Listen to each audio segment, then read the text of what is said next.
Небо лопнуло.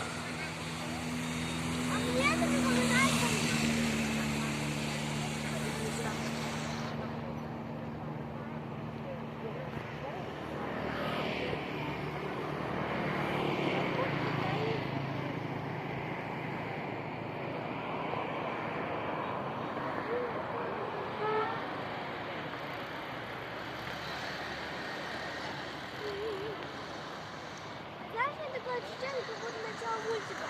Сейчас это сейчас начнется.